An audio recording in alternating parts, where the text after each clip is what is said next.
காதலர் தினத்தை பத்தி நான் பேசும்போது எல்லாருமே உங்களதான் பேட்டி எடுக்கணும்னாங்க. ஐயோ யாரோ சுசீலாவாமே. யார் அந்த சுசீலா? சுசீலா யாரு? வைஃபா? நான் உங்க கேர்ள் ஃப்ரெண்டுன்னு நினைச்சேன். இல்லையா? சரி, சுசீலா அம்மாவை எப்படி எல்லாம் லவ் பண்ணீங்க சொல்லுங்க. நான் லவ் பண்ணலப்பா, அவங்களா பார்த்து வந்தாங்க. அவங்களா பார்த்து வந்தாங்க. அப்ப நீங்க செம்ம அழகா இருப்பீங்க, உங்களை பார்த்து லவ் பண்ணி வந்துட்டாங்களா? வந்தோடனே அவங்களை பார்த்தோன்னே என்ன சொன்னீங்க முதல்ல? ஒண்ணு சொல்லியே. ஏங்க கல்யாணம் பண்ணிச்சு அப்புறம் ஏதாவது சொல்லிருப்பீங்கல்ல?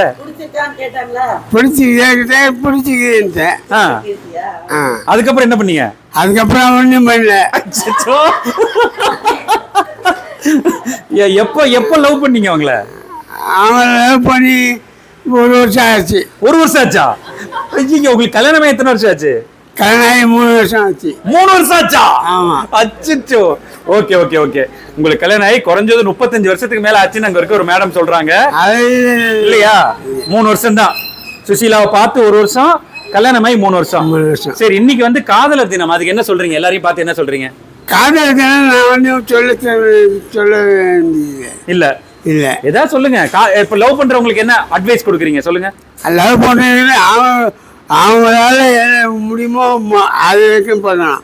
அவங்களால என்ன முடியுமோ அவ்வளவு லவ் பண்ணணும். ஆமா. ஓகே. முடியாத பண்ண முடியாது.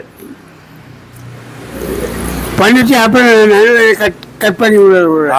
எவ்வளவு பெரிய மெசேஜ் பாருங்க. அதாவது யார முடியுதோ அவங்கள, அதாவது விரலுக்கேத்த வீக்கமா லவ் பண்ணணும்னு சொல்றாரு. கச்சாமச்சான் தப்பு தப்பா லவ் பண்ணிட்டு அப்புறம் கட் பண்ணி விடக்கூடாது அப்படின்னு சொல்றாங்க. கரெக்டா? ஆமா. சரி, எல்லாருக்கும் இனிய காதலர் தின வாழ்த்துக்கள் சொல்லுங்க.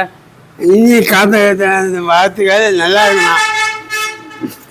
ஓகே.